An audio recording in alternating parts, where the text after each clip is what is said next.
This is the EWN Podcast Network.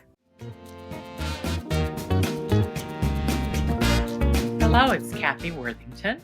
And Mary Elkins. We are excited to announce that we are finishing up Season 4 of our Late Boomers podcast.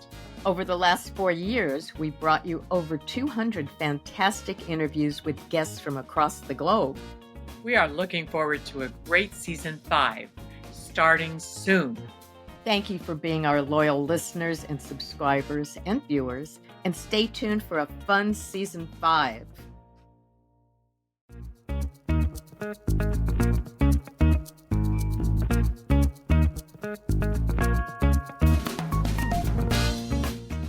Welcome to Late Boomers, our podcast guide to creating your third act with style, power, and impact. Hi, I'm Kathy Worthington. And I'm Mary Elkins. Join us as we bring you conversations with successful entrepreneurs, entertainers, and people with vision who are making a difference in the world. Everyone has a story, and we'll take you along for the ride on each interview, recounting the journey our guests have taken to get where they are, inspiring you to create your own path to success. Let's get started.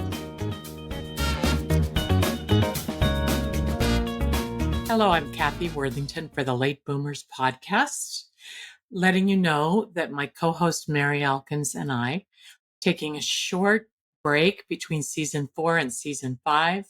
We have well over 200 episodes now. We're going great, but we're going to feature a couple of our special episodes that we did a long time ago. One of them is with my husband, Ken Kragen, who passed away in December of 2021, but who was the organizer of We Are the World. And if you haven't seen the Netflix documentary all about the making of the We Are the World, it's called Greatest Night in Pop. Give that a watch and then listen to this episode, and I think you'll really enjoy it. Ken is being honored this November 2024 posthumously by the Talent Managers Association for their Lifetime Achievement Award. And I think you'll really enjoy this episode that we did with Ken. Hello, I'm Kathy Worthington. Today we have with us as our guest Ken Kragen, a Harvard Business School graduate who has succeeded in nearly every area of the entertainment business. As a manager, he guided the careers of Kenny Rogers, Lionel Richie, Olivia Newton-John, Burt Reynolds, the Bee Gees, and many others. He was a producer on several hundred hours of television and films, including the groundbreaking Smothers Brothers Comedy Hour, the ratings-busting Kenny Rogers Gambler movies, and many comedy and music specials. He is best known for conceiving and organizing the historic We Are the World and Hands Across America, and NetAid and parts of Live Aid. For those efforts, he is the proud recipient of the United Nations Peace Medal. He loves teaching careers and speaking to corporations and nonprofits. He is also my husband. Ken, say hello to our listeners. Hello, it's a pleasure to be here. Hi, Ken. I'm Mary Elkins. And Ken, we've been asking our guests how they got started on their career paths. Can you tell us how your early ventures into entrepreneurship began? Well, the weird thing is I started as a box boy when I was 14 at my uncle's cigar and cigarette and candy warehouse. But very rapidly, I kind of became an entrepreneur. I got involved with subscriptions for Time, Life, and Sports Illustrated.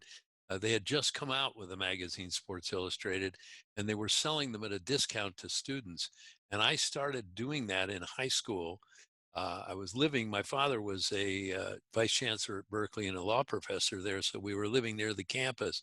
And I would go up and distribute cards up there, and I made all kinds of money because the magazines gave me a commission on everything I sold. And 1 week as a teenager I was going to say the 1850s, that would be a little earlier. No, in the 1950s, I actually earned $1,800 in a 1 week period. Wow. My mother just was blown away. How could you do that from handing out postcards? that people would fill out and send in for subscriptions. But that's where I kind of started. And then in early days of college, I got involved in producing concerts. And it was just something that happened. We were going to clubs, and the whole folk era had started, and there was a group came along called the Limelighters, and I started listening to them and going to the clubs to hear them. And I got involved with a group called the Kingston Trio, who literally changed the music scene. These three guys with three instruments could travel all over. Prior to that, it had been big bands, and I got to I produced concerts for them on the UC Berkeley campus, and got a reputation as a concert promoter. And I mean, I didn't have a lot of experience, but I did everything for it. I sold the tickets. I created the souvenir book that we put out, and I actually collected tickets at the door. I mean, I even ran spotlights, was whatever was necessary to take care of the show, and got a reputation for that. And the Kingston Trio asked me to be their personal, not their personal manager, their concert promoter. They had a personal manager, but I had been accepted to Harvard Business School. And my father said, if you don't go now, you very simply, you won't ever go. And he was so right. It's the only thing I can remember absolutely pushing me and making me do. And but I went off to Harvard Business School. First day there, a guy comes in my room and says, "You heard this? It's the number one song in the country." I'd been in Europe for the summer. He said, "It's the number one song in the country. Hang Down Your Head, Tom Dooley by the Kingston Trio." And I thought, my career has gone. I would have, if I'd gone with this group, I would have had this big success, and everything. But coming out of Harvard Business School, a group called the Limelighters actually asked me to be their executive secretary.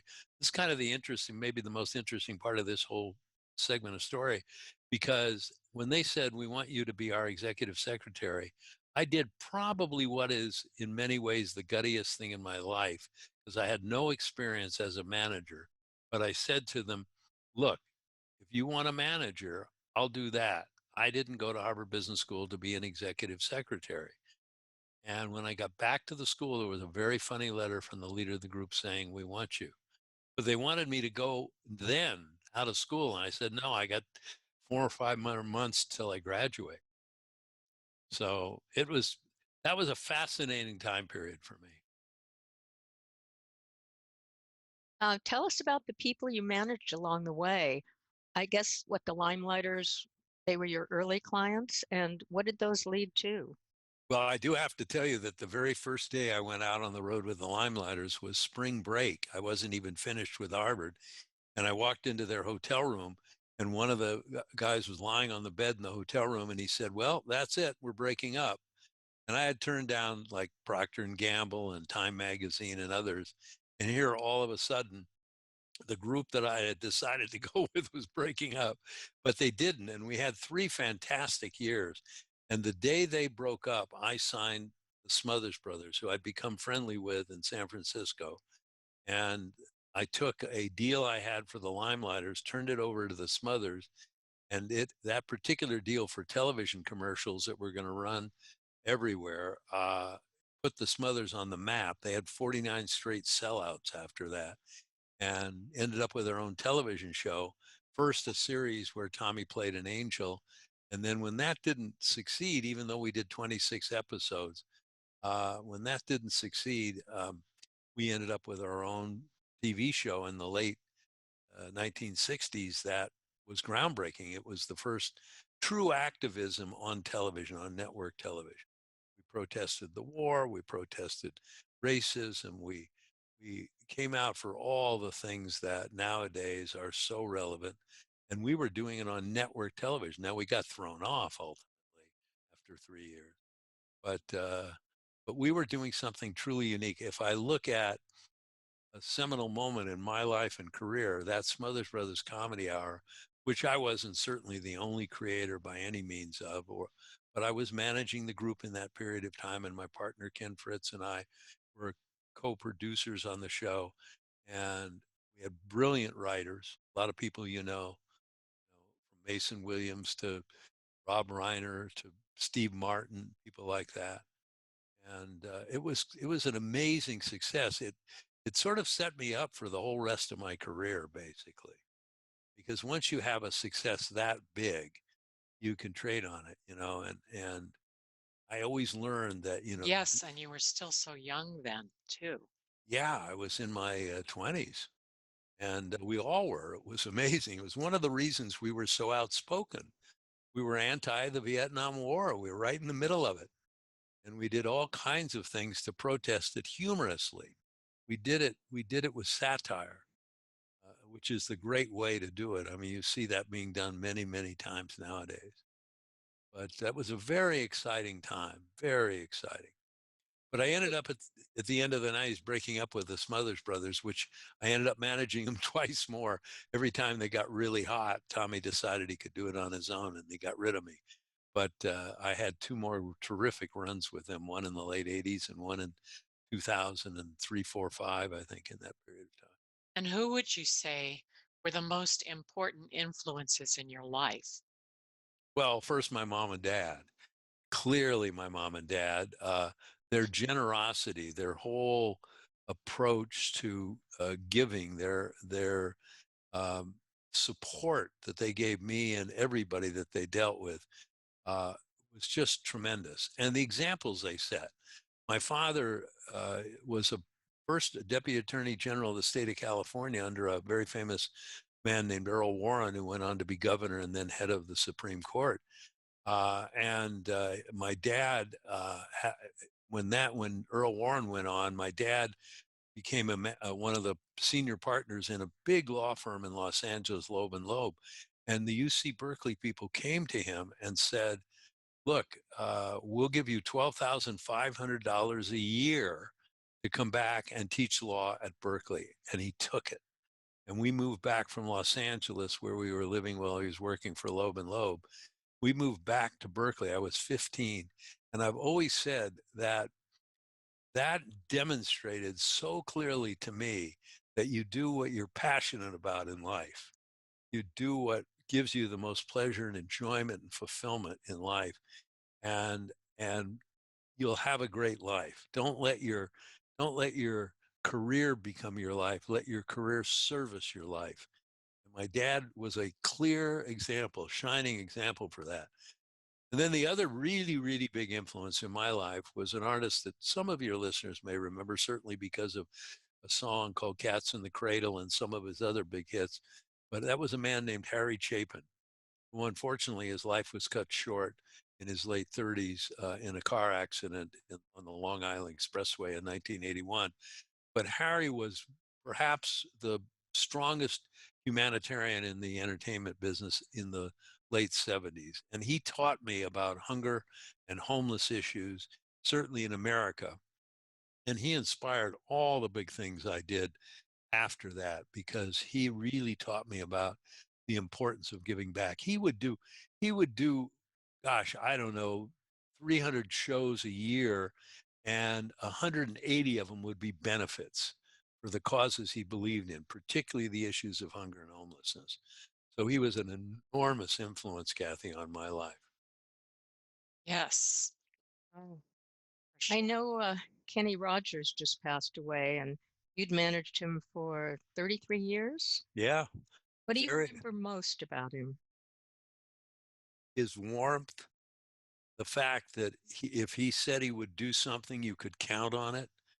Um, how easy he was to deal with it, how little ego he had, um, how what I think maybe the single biggest thing I remember about Kenny Rogers is for me, he was the Michael Jordan of entertainment, in the sense that when the game was on the line, Kenny wanted the ball and he knew he was going to score, just like Michael. So when Kenny came to a moment where he had to raise his game in order to really truly score with what he was attempting to accomplish, he could do that. He could take it up just like Michael. And I always felt that was such a tremendous uh, advantage for him. He had that depth of talent, and it's most evident when you look at his duets with certainly with Dolly Parton. I mean, they had one of the biggest records of all time in Islands in the Stream. But with Dottie West and with Kim Carnes and not Cyndi Lauper. Cindy was much after that, but with all of the various duets he did over the years, he would always, that would be competition for him. He would feel he had to take his singing to another level to be on the level with these wonderful people that he was singing with. And then he got the chance to be an actor too. Yeah. When you produced his films. Yeah, that came right out of a album and a cover. A wonderful writer named Don Schlitz wrote the song "The Gambler," and actually, Kenny wasn't the first one to record it, but Kenny got to record the song, and it was his version. Johnny Cash had recorded it, but for whatever reason, they didn't release it, and they had the same producer, Larry Butler, and Kenny's version, when it came out, was just a sensation. It fit perfectly. And we had an album cover done because it was going to be the central song in an album. And it was done by a wonderful, wonderful photographer named Reed Miles, who was sort of the Norman Rockwell of photography. He could create this wonderful scenes with all these characters. And he created a scene with Kenny Rogers as a gambler in the 1800s, the late 1800s, at a table dealing cards with all of these people around him. And it was a terrific picture. And Kenny became very successful with the songs he released on his solo career. And he was hosting the Country Music Awards, the CMAs, in Nashville. And I was backstage at the rehearsal with the two executives at CBS who were buying movies of the week and specials and things of that nature. And I had a poster, a huge poster, my God, just enormous, like a movie poster you'd see in a movie theater window. And I said, I want to make a movie of the week. And I unrolled the poster, and the two guys sitting there said, sold. Now, it took months to actually negotiate the deal, but it was one of the quicker deals I've ever made. Yeah, I bet people can't do that now. No, it doesn't happen that way now, but it was perfect. He was red hot. The picture was great. And we ended up with a director who'd only done one little film. He'd come out of the American Film Institute with a terrific film that we saw that he made while he was a student. And we hired him, a fellow named Dick Lowry. I had never produced a film before. Kenny had only acted in one little part in something. We were all inexperienced, and it became the highest rated television movie of all time at that point. Wow. It got a 50 something share. It was unreal how. And then it became a series of movies. Yeah, we did 18 hours of Gamblers. I mean, we've there's a lot of talk lately about trying to resurrect it as a series. It was just great. It got beaten later by, as I recall, Farrah Fawcett in The Burning Bed. Wasn't that her movie? Yeah. Yes. Yeah, and that beat us about a year or two later. But at the time, these novices, all of us, made the highest rated movie of the week that had ever been done. I was pretty proud of that. And I recall that I was in that. Yes, that's true. You played a lady of the night, or whatever we want to call it. One of my favorite people of all your clients is Lionel Richie. I remember so many good times we had with him. Tell us some of your highlights with Lionel. Oh gosh, I first got to know Lionel because Kenny Rogers had gotten #1 records on every chart, but he hadn't been on the R&B charts. There were only like basically 3 charts, and there were the country, there was pop, and there was R&B. And Kenny went to the head of the record company and said, I want to get a hit on the R&B charts. And this fella said to him, look, the guy that ought to write that for you is Lionel Richie. So as I recall the story, Lionel has it a little opposite from me. We think of it differently, but as I know the story, I wasn't personally there. Kenny and his wife, Marianne, flew to Las Vegas where Lionel was performing. And talked to him about writing a song. And he sat down at the piano and he started playing a little bit of this song, Lady. Lionel rarely got lyrics early in the story, in the song when he was writing. He would get the music though, and he played a little of it, just Lady, Lady, the whole thing. And and Kenny loved it, and he said, "Do that for me." And they went in and recorded it, and it just went, through the roof. So we were doing TV specials by that time with Kenny, and we went off to Tuskegee, where Lionel was from, and the Commodores, which he was still in at that point, were. And we taped the group with Kenny doing that song and other stuff for that show. And I got to know Lionel pretty well down there. And Lionel decided to leave the group. I didn't urge him. I never would take anybody away from a group. But Lionel and his wife, then wife Brenda, came to me and said that he wanted to go solo. And I did, by the way, what I've often done and a good lesson for people. I said, look, as your manager, what I care about is that your career service your life. So go home, you and Brenda, sit down, write out the things that give you the most pleasure, the most enjoyment, the most fulfillment, the most fun, the best feeling in your life, and come back to me, and we will set goals that maximize those, that minimize the things you least like, and we'll work out your career to service your life. Now, I happen to know there wasn't any other manager in the business with that concept, and I literally got talent to run to me by using that. Where it's the same thing you tell anybody. If people that are listening to this, find out who your customer are, who are the people you are going to service in some way or take, and what is important to them, and what really will fulfill their life better, and then you'll be successful. Wow, that's such great advice. Tell us Yeah. more about, well, tell us a little about how you came to conceive and organize We Are the World. Well, again, we go back to Harry Chapin. I mean, hunger and homelessness were his big issues. And when Harry passed away in 1981, Kenny Rogers, who had been, living in absolute poverty as a kid, 8 kids, sometimes in one room, living in the projects in Houston, sometimes not even having a place to live. Kenny Rogers picked up the torch that had fallen with Harry, and he carried it. He carried it forward. He put $1 million up for the World Hunger Awards, because the media wasn't covering the world hunger issues, and particularly hunger in America. And we gave awards away, usually of around 10 to 25,000, to media for coverage of those issues. We did it at the United Nations, and it got Kenny actively involved. And then we started collecting foodstuffs and putting them in.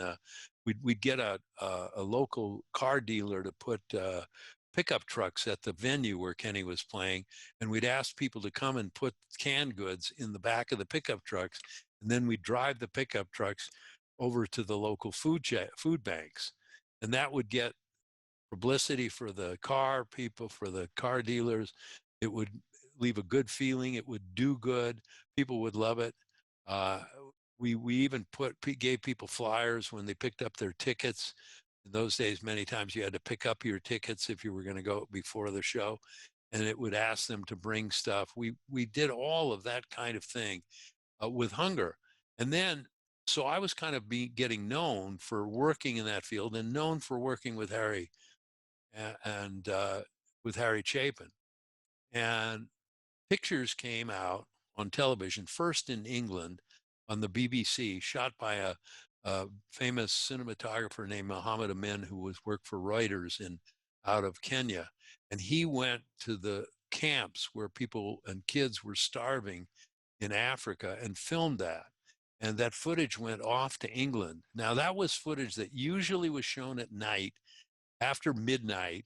It was like the Christian Children's Network footage and stuff like that. Usually the editors didn't think, and producers didn't think that people would watch that, certainly not in primetime news. But a news guy at the BBC put it on the air in England. And Bob Geldof saw it, got outraged, pulled together a group of singers, and created a song called Do They Know It's Christmas? And this was Christmas 1994. And 1984, I'm sorry, Christmas 1984. And he brought together this group. They sang the song, Group of Stars, and it broke big. It broke very big. It ultimately did about $10 million, just that song, but it was simply a single. That same footage came to America and was put on the air by Tom Brokaw. He insisted that NBC put it on the news, and they did. And then the other news channels picked it up, and all of a sudden it was everywhere. And Harry Belafonte saw that, and he decided that since this group of stars in England, not many of whom were Black or African American, well, they wouldn't have been African American in England, but African origin or background, he decided that we should do something with the African American stars over here in America. And he thought it ought to be a concert. And he went to a fellow named Ron Delsner, a promoter who I knew very well because he'd promoted a lot of my clients' shows. And Ron said, you got to call Ken Kragen. He manages Lionel Richie. And at that point, I had just had 48% of the top 10 records on the Billboard charts were my records. And he said, you got to call Ken Kragen. He called me out of the blue 2 days before Christmas and said, we've got to do this. With Harry Belafonte, yes. Harry Belafonte. And he called, I can remember, he got me at noon and we were on the phone almost 2 hours. And I convinced him, because I had been trying to do a concert for a year for hunger and homelessness in America, and I hadn't gotten the artists together. And I said, why don't we do, Bob Geldof has shown us the way. Let's just do what Geldof has shown us, but we'll do it bigger and stronger. We've got more artists here, and we don't need to limit it to the African-American artists. Let's limit it to the artists who are dominating the charts, several of whom I had as clients at that point. So I didn't have to go through other managers or agents or anybody. I literally got in the car, and on my way to Lionel's house to ask him to write the song, I called Kenny Rogers, and he was on board. You know, within 24 hours, I had Lionel writing the song with what we thought would be Stevie Wonder, but I got a hold of Quincy Jones, who I knew well, and he got Michael Jackson. And all of a sudden, Michael said he didn't want to just perform on the song; he wanted to help write it. So suddenly, Belafonte calls me back. This was the day before Christmas. Belafonte calls me 2 days after Christmas. He says, well, you've been thinking about what we talked about. What do you think we ought to do? That was one of the great moments of my life. I said, well, I've got a song being written by Michael Jackson and Lionel Richie. And of course, I thought Stevie at that point. Stevie ended up disappearing, so he didn't work on the writing of the song. But anyway, he said, I said, I've got my client, Kim Carnes, who was huge at the point, and Kenny Rogers and Lindsey Buckingham from Fleetwood Mac, other clients of mine. And this was like 2 days after Christmas. Now, you couldn't get anything done between Christmas and New Year's, but on the 2nd of January, the first day you could work, I set a goal every day to set 2 artists working my way down the Billboard charts. And I wouldn't go to bed at night unless I'd gotten 2 artists on those top 20 or so artists on the charts. And I just did that every day until the 15th of January, when Bruce Springsteen said yes. And after that, the floodgates opened. Yes. And you were shooting for a date to record it. Yeah. Well, that was one of the best decisions I made, because on my way, when I went to Lionel's house, I was picking him up to take him to meet Dick Clark, because Lionel was going to host the American Music Awards on January 28th. And we were going to have a meeting prior to Christmas. This was 2 days before Christmas, to talk about that particular hosting job. And on the way over there, it flashed on me, we need to do this the night of the American Music Awards, because the artists will all be in town. We're not going to have to urge everybody to fly out here. We're not going to have the expense of flying them out. They'll be here. They can just come over. We'll find a place to record it. It turned out it was A&M Studios, but we'll be able to tie into the American Music Award. And that's what we did. And of course, then there are some great stories about recording we can get into. Yeah. The year after We Are the World came Hands Across America, and some of our listeners may not know what that is. Can you explain to everyone how that came to be and what happened with it? Well, after we recorded We Are the World, which raised that first year $64 million, we had actually, as you'll recall, Kathy, you and I went to New York to watch, to pick up the first $5 million check, do a press conference on that, and to watch the New York Ballet do a ballet dedicated to We Are the World. And at the intermission of that ballet, the publicist for We Are the World, who was working pro bono for us, I think his name was Jeff Nightingale, he came up to us at intermission. He'd been sitting with us and he said, "Don't laugh." Now, he was thinking about promoting We Are the World. He said, "What if we put millions of people holding hands from New York to LA at a single moment in time in a continuous line, and they're all singing We Are the World?" He was thinking of it as a great promotion for We Are the World. I'm very proud of my response. I said, "I'm not laughing. That is just impossible enough to be possible." And which has become kind of my mantra over the years now, that it's easier to accomplish the impossible than the ordinary because nobody pays attention to the ordinary.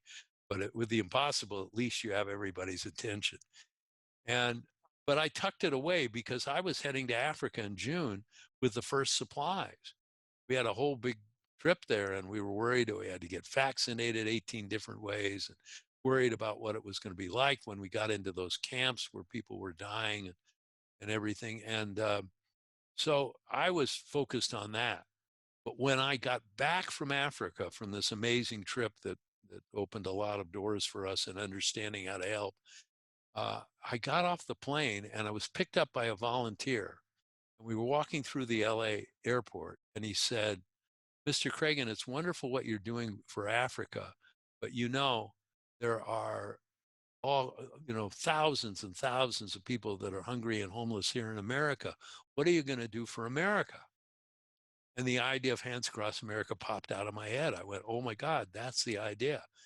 And I went right away to AT&T because their theme was reach out and touch.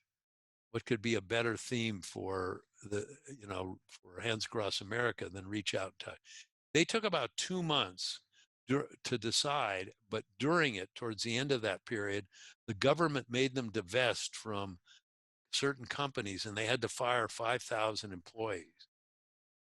And I'd asked them for $5 million, and they felt that they couldn't spend that kind of money just having fired 5,000 employees and divested themselves from these companies. So they dropped it. And that was July. So now I was so busy with that and trying to get back to management and clients, I dropped it at the time. Nothing happened until September. And in September, I get a call from the marketing director from Coca-Cola. And they had been very interested in signing Lionel Richie. They had lost Michael Jackson to Pepsi. And we ended up signing Lionel Richie to Pepsi. And this fellow, Sergio Zeman, he says to me, he says, "Ken, you got to tell us, why did we lose Michael and Lionel to Pepsi?" And this was the great setup of all time for a decision, because I said, "Sergio, because you can't make a decision. At Pepsi, we go into Roger Enrico, the president's office, and he makes a yes or no decision. And in 10 minutes, you're in and you're out, and you know where you stand, and you have a deal or you don't." And in the case of Lionel and in the case of Michael, he made a deal immediately. In the meantime, you're sitting down there in Georgia, in Atlanta, and you're bringing 40 people into the room, and they're all arguing over whether it's a good idea or not, and why they should do it. And let's put it in committee. And a couple of months go by. I just had that experience with them with another client. And I said, "You don't make decisions." We said, "Well, have you got anything now? What's going on?" I just pulled Hands Across America out of my head and went, "Well, here, He said, when? I said, next May. He said, oh my God, that's our 100th anniversary. He said, how much? I said, 3 to 5 million, Sergio. He said, great, we'll take it. We'll take it. Right away. I mean, I had him in a corner, right? What a great. And Yeah. so now 2 days later, he calls me back. He says, where do I send the $3 million check? I said, Sergio, it's 5. He said, you said 3. I said, no, I said 3 to 5, and it's 5. And 2 days later, I had a $5 million check from. That was pretty good negotiating. A great story. Talk about being set up, right? And can you tell us a little bit about the organization USA for Africa, which existed because of the song We Are the World and because of Hands Across America? It's the foundation. Yeah, we put that together. I had a good friend, Marty Rogel, who really understood this kind of project and stuff. And I asked Marty to put together an organization that would be credible, that people would be willing to donate money to and have the money from the We Are the World recording go to. And he put together USA for Africa quickly, very quickly, before we even recorded, so we could reach out and raise money. And that organization has raised over $100 million itself, but the whole operation has really literally created billions of dollars for these issues. But in that organization, one of the things I'm proudest of, that was 36 years ago, 35 years ago, as of this past January 28th. And we last year alone, in 2019, we raised $439,000 from downloads of We Are the World, a song that came out 35 years before. And this year we're doing even better. Last year we gave over $300,000 in grants away and money to organizations in Africa and the US that are doing the best work in improving people's lives and saving lives. This year we're going to give even more. And I am so proud of how that has continued over all these years. And we have a board of just 6 people, and an executive director who actually is now on our board. And we do this great work in a simple way. It's been easy to do it really on Zoom and online now, because we meet a couple of times a year to make these grants. Very, very proud. And we had, in those early days, you were allowed in California to have a 48% overhead. We had a 7% overhead. That was pretty awesome because no other charities were doing that at the time. And I will say, I have done all of these different things, even Net Aid and parts of Live Aid and all of them. And I have never in all those years taken a penny from those. And nor have any of our board people or anything. We Are the World was actually done at no cost. Everyone donated everything. We estimated later that over $2 million was donated in time, energy, and materials, and the recording sessions in the studio, which A&M's at the time gave us. It's now Henson Studios. It was just amazing. A year later, or a year and a half later, with Hands Across America, you couldn't do that. Hands Across America ended up costing $17 million. We had 400 paid employees. We had offices all over. Every city we went through, we had an office in. Well, the logistics were so overwhelming. 40,000 volunteer monitors who were out there monitoring the line and organizing it. Imagine a continuous, it's what anybody who wasn't around then or didn't see it or participate in it can't really grasp it. You can go online, though. Go on YouTube, look up Hands Across America. You'll see how amazing it was. Yeah, or when you're flying over the U.S. sometime, just look out the window and imagine, how are you going to put thousands and thousands of people, literally millions, across this vast expanse? We went through 17 states. We went through deserts. We went across bridges. We went across rivers with people on kayaks or in wetsuits. It was How many people do you think it was that participated altogether? The estimate is 5.5 million in the line itself and another million around the world. places that we didn't go through, like, behind the San Francisco Bay Area, the bridge there. Somebody organized a line across the bridge because we didn't go up to Northern California. We came down through Texas, New Mexico, Arizona, and into California. And we didn't go up to the Bay Area. So somebody put a line across the Bay Area bridge at the same moment we were doing it nationally. That happened all over. It even happened overseas. People put lines across army bases and stuff like that. And I was in Hawaii at the time in Maui, and I remember lining up with a group of people at the hotel, and we all held hands. Yep. Yeah, See? and I actually talked to people who were driving on a highway where the line didn't go. But when it came time and it came on the radio that it was happening, everyone pulled over and made their own line on the highway, holding Yeah, hands. our estimate of a million extra may be low. Nobody would ever really know. We just made estimates. So, This country needs to do that again. well, we yeah. might. Ah, well, on another note, you've shared such great thoughts about what you've learned from managing careers and producing these very historic humanitarian events. Do you have any more main takeaways about it?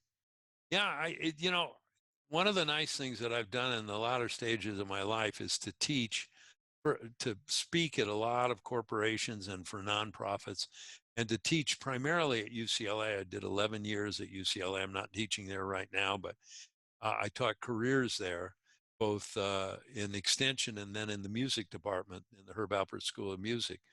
And when I first started, which was like 1988, when I decided that I would do it, they'd been after me for a number of years to try and get me to teach. I went back and reviewed my whole career, and I tried to figure out, I have kind of a scientific bent. My daughter sometimes thinks I'm a nerd because I still read popular science and astronomy magazines and stuff like that. And I went back and researched back to my career what had succeeded and what had failed. And when I succeeded and when my clients succeeded, I realized there was something that I called the magic of threes. You can find that pretty heavily online now. It's even being used in a General Motors ad. And the astronomers have found there's a law of three in the universe. But I use it as a marketing and attention getting tool, because I found, going way back, all the way to those early days with the Smothers Brothers, that when there were multiple impressions in a concentrated period of time, and it took at least three of them coming from different directions at the same period of time, a very concentrated period, a day, a week, a month is even almost too long. But when you could reach people in different directions at the same basic time, with the same message, maybe slightly different in each case, but the same call to action, that you could get them to take action if you could reach them at least three times.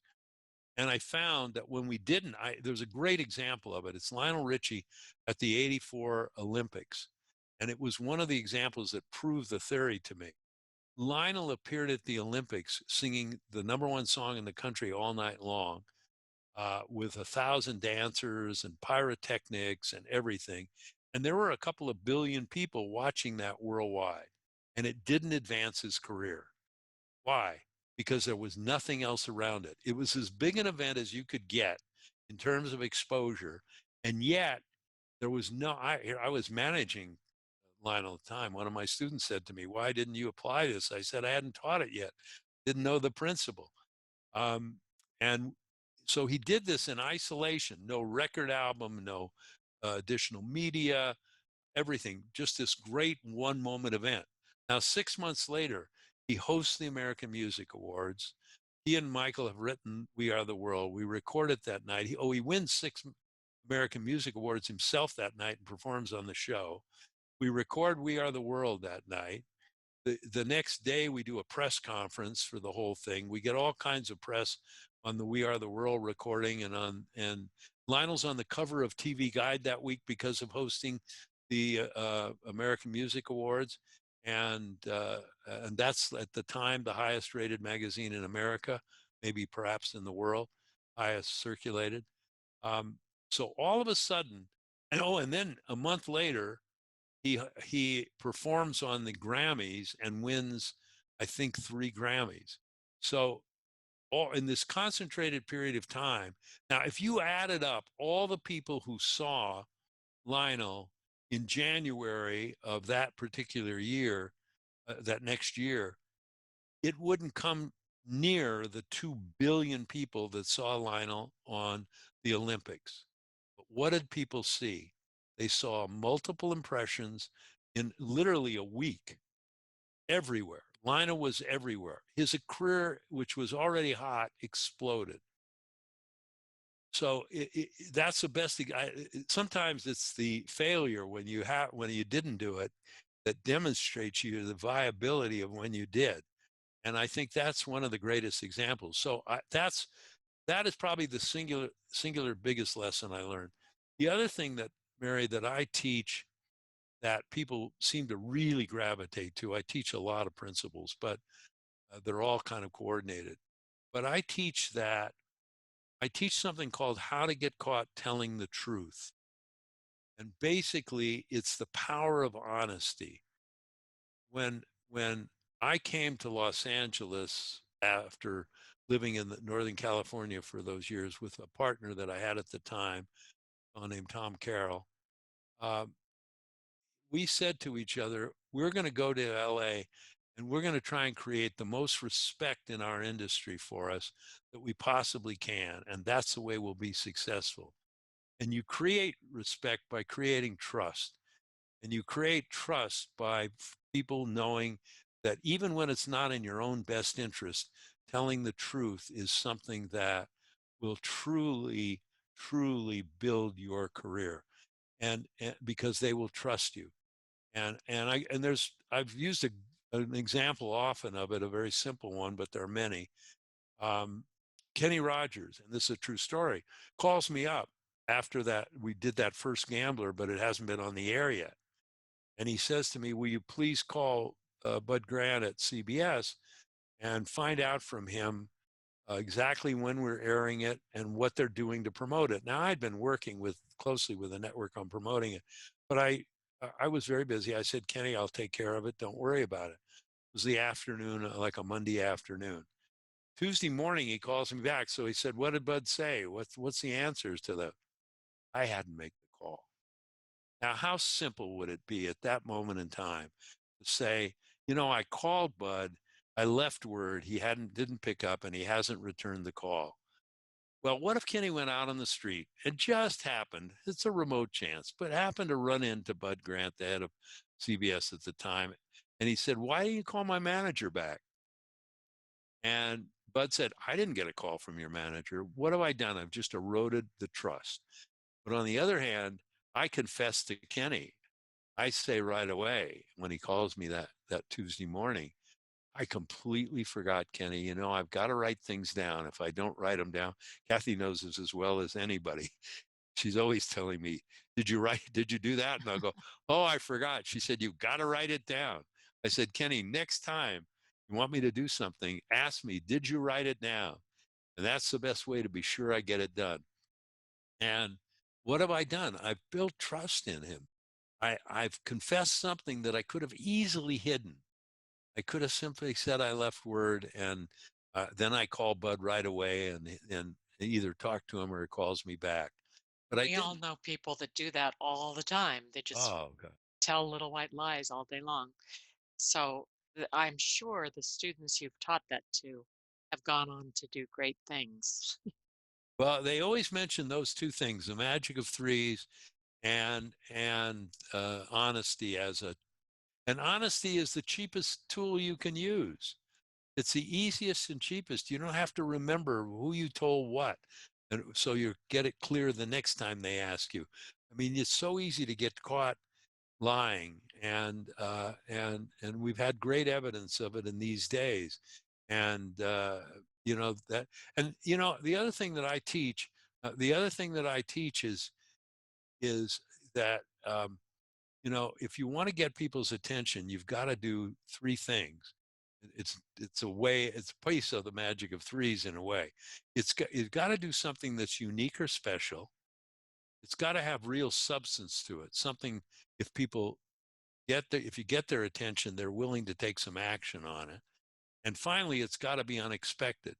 Now, in my course at UCLA and otherwhere where I do speeches, a marching band, in the UCLA case, it's the UCLA marching band, in full dress, comes blasting into the room, through the room, playing like crazy in full dress, and out the door. And then after they're gone, I say to the students, in this case at UCLA or anywhere I'm lecturing, I say, so now I have your attention, but where is the marching band in everything of importance that you do? How are you going to get people's attention? Where is your wow factor? And that is another very critical. And then I show them basically with things like the magic of threes, how they can get people's attention. Great. And I don't. Yeah, go ahead. Can you briefly touch on what your upcoming projects are? Well, we are talking very seriously about trying to remake The Gambler as a series because it was a wonderful, wonderful show. And we have made some serious deals for the old Kenny Rogers product, of which there's quite a bit. We did so many great things together. And then I'm working very hard on a concept which I think is the most important project of my life now. It's to save the planet. It's called Hands Around the World. We hope to launch it next summer. And basically, it will allow people on their cell phone to photograph themselves in a holographic image with celebrities of their choice from a long list of celebrities we'll film. Stand with them holding hands, send that to us, and we will connect it to what we would hope and estimate will be more than 1 billion people worldwide, all standing up for the issue of climate change, whatever their issues are, whether it's plastic in the oceans or the fires in the Amazon or the melting of the glaciers, whatever the issues are, that people will be able to get involved, be part of it. We will educate them on the priority because we'll have their contact now once they send this to us or once they download it. And we will be able to reach out to them, educate them about what's a real priority, what they can do in their own community to help with the issues, call them to action there, call them to action in their own nation, call them to move their governments and their corporations, and on a worldwide basis, demonstrate the importance of solving the climate change issues to literally save everything on the planet. That sounds so fantastic. Extraordinary. We can't wait. And we want to thank our guest today, Ken Kragen, for joining us on Late Boomers. This has been so informative and interesting. Ken, I've learned so much from you that I didn't know about. So thank you very much. Well, the time has flown by. I just looked at the time and it's just amazing that we've been on this long, but I hope I didn't run along too much, but it's a real pleasure to do it with both of you. Thank you so much. Thank you, Ken.